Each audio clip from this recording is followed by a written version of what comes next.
এই ভিডিওটি শুধুমাত্র আপনাদের মনোরঞ্জনের উদ্দেশ্যে বানানো। ভিডিওতে কাউকে ব্যক্তিগত আঘাত করা আমার উদ্দেশ্য নয়। ভিডিওটিতে কিছু অশ্লীল দৃশ্য থাকতে পারে, অতএব বাচ্চারা, বয়স্করা এবং ফেক ফেমিনিস্টরা এই ভিডিওটি দয়া করে এড়িয়ে যাবেন। বাকিরা কৃপয়া কুর্সি কি পেটি বাঁধ লিজিয়ে এনজয় করুন। সকাল সকাল ঘুম থেকে ওঠার আগে কি তোমার ছোট কাকা উঠে পড়ে? কমেন্ট করো গো, কমেন্ট করো গো, কমেন্ট করো গো, কমেন্ট করো গো, পয়সা খরচা না করে বিনা পরিশ্রমে কি তুমিও বাইসেপ বানাতে চাও? কমেন্ট করো গো, কমেন্ট করো গো, কমেন্ট করো গো, কমেন্ট করো গো। এই সব কটা প্রশ্নের উত্তর যদি হ্যাঁ হয় তবে বলবো আজকের ভিডিওটা তোমাদের জন্য। কারণ আজকে আমরা যে গ্রামে ঘুরতে যাব সেই গ্রামে বৌদিরাই কাঁপাচ্ছে।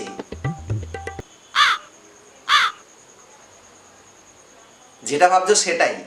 এই গ্রামে ঢুকতে গেলে আজ না হোক কয়েকদিন পর ভিপিএন এর দরকার পড়বেই। যে হারে নাচন কোদন শুরু করেছে এরা, ভিপিএন দরকার পড়বেই। যেসব ছাগলরা পুরুষতান্ত্রিক সমাজ করে নাচন কোদন করছে তাদেরকে একটু কেউ এই গ্রামে ঘুরে আসতে বল।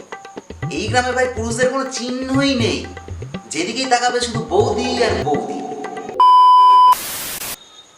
আর কি খবর, সব ভালো তো? আমি সায়ন আর তোমরা দেখছো sarcastic Sayan YouTube channel. Title আর থাম্বনেল দেখে যারা যারা জিভ লক লক করতে করতে ভিডিও দেখতে এসে গেছো তাদেরকে বলি, খুব রস না? না মানে ধৈর্য আর নিজেরটা দুটোই একটু ধরে বসো, কারণ আর কিছুক্ষণের মধ্যেই আমরা যে গ্রামে ঢুকবো সেখানে কচি থেকে ঝানু সবাই করছে পানু, আর তোমরা শুধু শুধু কানুকে হারামজাদা বলছো। কদম গাছে লুকিয়ে আছে কানু হারামজাদা, ওরে তুই চলে না যাইও।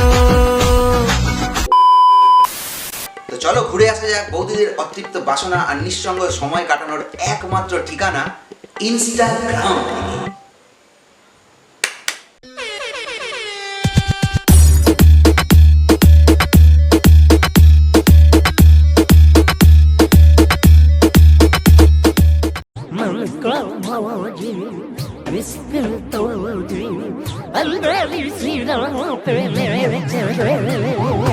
ছোটবেলায় বলা হতো খেয়ে নে, না হলে তোর খেলনা অন্য কাউকে দিয়ে দেবো। এখনো সেই একই জিনিসের লোভ দেখিয়ে বড় বড় বাবুসোনাদের কতদিন কাজ করানো হচ্ছে তার কোনো ঠিক নেই। এটিএম মেশিন থেকে শুনেছি টাকা বের হয়। এটা একমাত্র এটিএম যেখানে কার্ড সোয়াইপ করলে টাকা বের হয় না, উল্টে ঢুকে যায়। क्या आप लोगों को मैं आंटी लगती हूँ? कमेंट करके बताओ मैं कैसी लगती हूँ। ये मुझे आंटी बोल रहा है। না না, আন্টিদের তো আরো বড় হয়। মানে আমি মন বললাম, মন বড় হয়।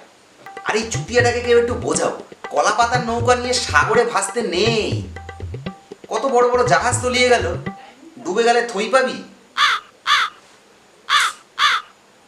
তো আমি কিন্তু অন্যরকম, আমার কিন্তু সামনের থেকে না পিছন থেকে বেশি ভালো লাগে। তো একটু কমেন্ট করে জানাও যে আমার কি ভালো লাগে পিছন থেকে। কাঠি করা, না না না, দাঁড়াও দাঁড়াও দাঁড়াও, বাঁশ দেওয়া, না না দাঁড়াও দাঁড়াও, বুঝতে পারছি না বৌদি, তুমি একটু বলে দাও না কি ভালো লাগে তোমার পেছন থেকে।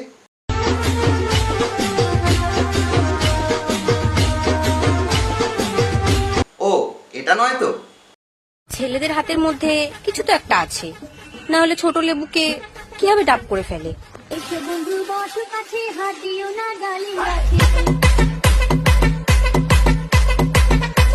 দেখেই বোঝা যাচ্ছে কতগুলো ছেলের হাতের কাজ, খুবই সূক্ষ্ম হাতের কাজ কিন্তু।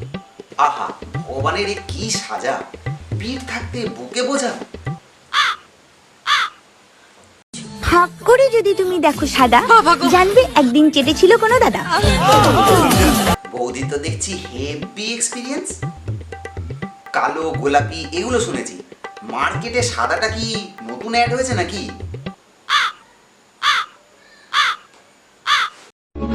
কবি বলেছেন মেয়েদের ঠোঁটে সেই প্রোটিন আছে যেটা খেলে 10 দিন না খেয়ে থাকা যায়। কোন কবি বলছে এসব?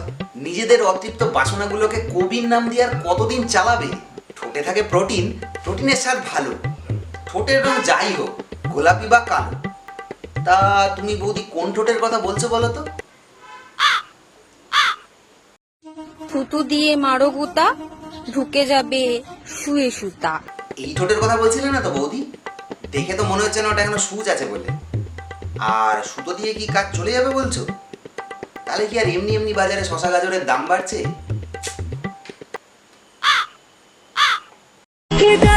জান খাইবা?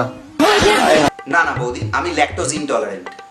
ও বুঝবে না তো আবার, তোমার তো আবার সব চিন্তা ভাবনা এইখানে ঢুকে যায়। বুঝলে প্রিয়, আমি ট্রেনে চড়েও দেখেছি, আমি প্লেনে চড়েও দেখেছি, শান্তি শুধু তোমার উপর চড়েই। তা তো হবেই, তা তো হবেই। তেলটা তো আর তোমার খরচা হচ্ছে না, আর ভাড়াটাও দিতে হচ্ছে না। এর থেকে ভালো শান্তি আর কিসে আছে বলো তো বৌদি?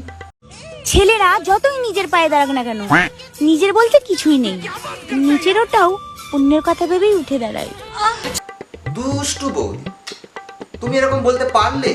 এই যে তুমি বললে তোমার লেবুগুলো নাকি অন্যের হাত লেগেই ডাব হয়েছে, তোমারও তো নিজের বলতে কিছু নেই বৌদি, তোমারও তো অন্যের কথা ভেবেই জেগে ওঠে। মানে কামনা বাসনা এইগুলো আর কি।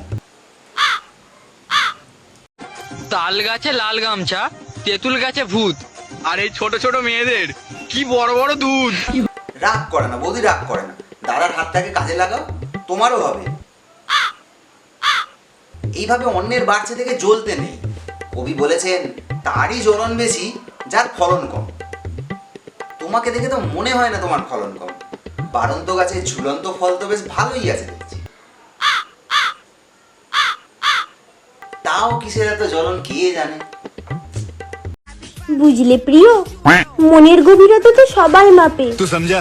আমি না হয় তোমার সব উচ্চতা মাপবো। আহারে, বৌদির কি কষ্ট।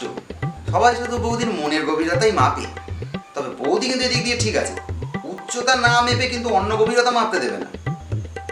আগে উচ্চতার মাপ হবে, তারপরে গভীরে যাও, আরো গভীরে যাও।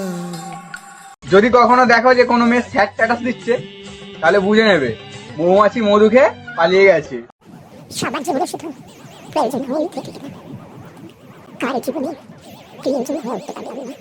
কি বৌদি, মৌমাছি কি মধু খেয়ে চলে গেল নাকি? মৌমাছিটাকেও বলি ভাই, মধু খাবি খা, ফুল ফোটানোর কি দরকার? বড় বড় দুটো ফোড়া হয়ে গেল তো, এখন সেই নিয়ে বৌদির কি কষ্ট বলতো? তো বৌদিদের এরকম নোংরা রিলস যতদিন চলতে থাকবে, ততদিন আমাদের দুষ্টু ঠাকুর পোষে যে বৌদিদের পিছনে কাটি করা চলতেই থাকবে।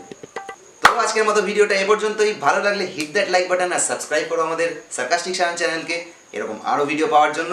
ভিডিওটা ভালো লাগলে লাইক আর সাবস্ক্রাইব তো করবেই, সাথে একটুখানি কমেন্ট করো গো, কমেন্ট করো গো, কমেন্ট করো গো, কমেন্ট করো গো। না হলে কি করে বুঝবো ভিডিওটা তোমাদের কেমন লাগছে। তো চলো দেখা হচ্ছে এরকমই অন্য একটা নতুন কোনো ভিডিওতে। ততদিনের জন্য বাই গাইস।